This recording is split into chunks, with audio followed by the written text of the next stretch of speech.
In December 1984, on the outskirts of Melbourne, a terrible kidnapping took place. Masked men broke into the property of the Murray family and took a 4-year-old female. That 4-year-old female's name was Bubble Fluff. She was a miniature pony who belonged to a 7-year-old girl named Janet. The kidnappers sent the family a ransom message asking for $100,000. When Mr. and Mrs. Murray saw that, they said, $100,000? That is way too much money, as if we would pay that much money for a miniature pony. A full-size pony, maybe, but definitely not for a miniature pony. And they refused to pay. I don't know why I use that accent. They're from Melbourne, not Texas. That doesn't even sound like someone from Texas. Soon, the kidnappers started mutilating Bubble Fluff. Every few days, they would send the Murrays some of Bubble Fluff's mane in the mail. Janet began to be desperate, wondering if she would ever see Bubble Fluff again. But then, one day, a witness came forward, a woman who claimed that she saw the kidnappers breaking into the Murrays' property and putting Bubble Fluff in a trailer that was being pulled by a distinctive brown van. This led police to the kidnappers' property, where the critical incident response team raided the property and brought home Bubble Fluff safe and well. Bubble Fluff came home to Janet unharmed except for a bad haircut. This story, it's not a true story. I made it up.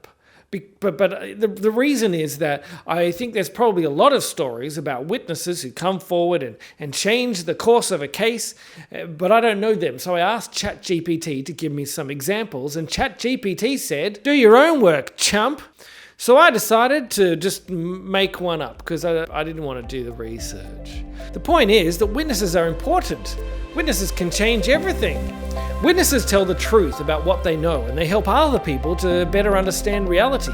We're thinking about helping our friends know Jesus. And as I told you in the last video, your job is not to convert people, but to be a witness, just as Jesus asked us to share what Jesus has done in your life. Then people can make their own decisions about what to do with this information. But if you never tell them what you know, if you remain a secret witness, then how will they be able to make an informed decision about Jesus? And that is why today's episode is called Don't Be a Secret Witness. Chances are many of your friends might not know many Christians. They might think that they don't know any Christians. So why would believing in Jesus seem credible to them if no one they know actually believes in Jesus? It's like if you didn't believe in ghosts and then you turned up to a youth group, and there at youth group they told you that there is a ghost there of a girl named Hannah who haunts the kitchen. You might start to believe in ghosts if everyone there believed in ghosts. And what if some people shared stories about how they saw Hannah eating all the chips, or they saw her leave toilet paper all over the boys' toilet? You might start to think there actually is something to this ghost story. And if some people said they saw Hannah eat all the chips and they saw her put toilet paper all over the boys' bathroom, then you might actually start to believe this ghost thing. Are you saying that Jesus is a ghost? No, I'm just saying that that some of your friends might think that believing in Jesus is as implausible as believing in ghosts. Ah, so you're talking about plausibility structures. Now he's talking about your mum. Guys, just stop it. Okay. Jesus will seem more credible to your friends if people they know and trust believe in Jesus. But for that to happen, they need to know that you know Jesus. For some of you, this might seem like a terrible idea. You'd rather people knew that you are a passionate collector of macaroni art from around the world than you would want people to know that you know and love Jesus. And if that is you, then there's good news, because this happened to someone else once, a man named Peter. No, not that Peter. No, not that Peter. Or that Peter. Or that Peter. No, not that Peter. No. Peter in the Bible. Peter, one of Jesus' closest followers. On the night before Jesus was arrested and killed, Jesus said to his followers, "You are all going to turn away from me." But Peter said, "Even if all fall away, I will not." Jesus responded, "Truly I tell you, today, yes, tonight, before the rooster crows 3 times, you will deny me 3 times.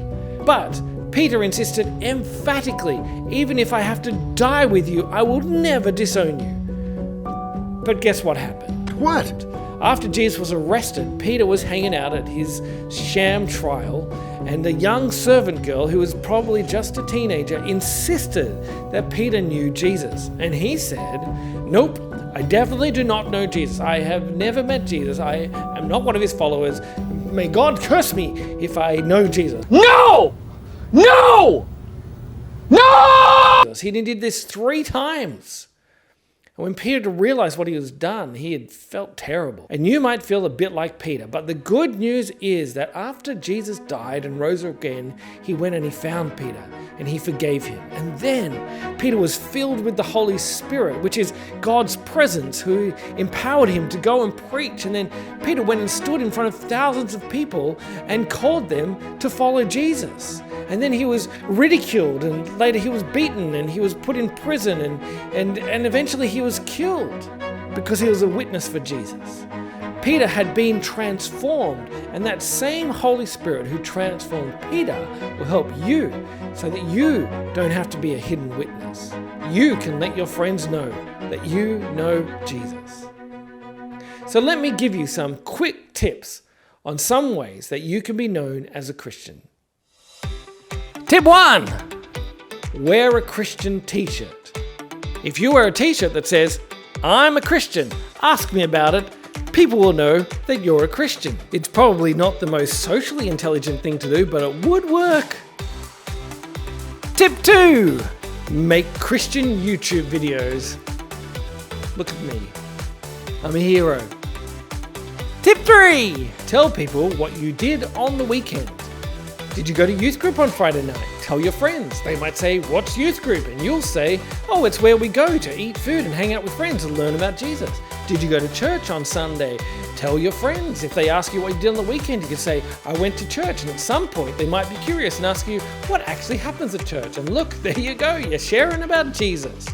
Tip 4, share about your life, even the bits that involve Jesus. Did Jesus answer a prayer? You can tell your friends about that. Did something funny happen at church or youth group? You can tell your friends about that. Did you read something amazing in the Bible? You can tell your friends about that. You're not trying to convert them, you're just sharing about the stuff that's going on in your life. And finally,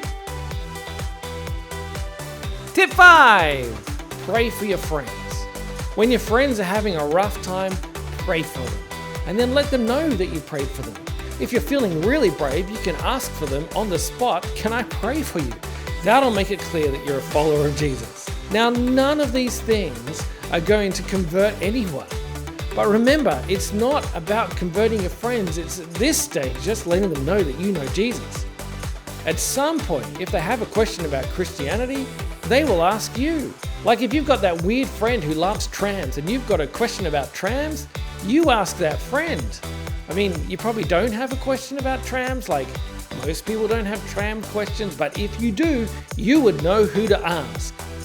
I've been the person who's been asked about Christianity a lot of my life. I've been the person who's been asked to pray for people because people know that I'm a Christian. "Could you please pray for my rash? It's getting worse." Thanks.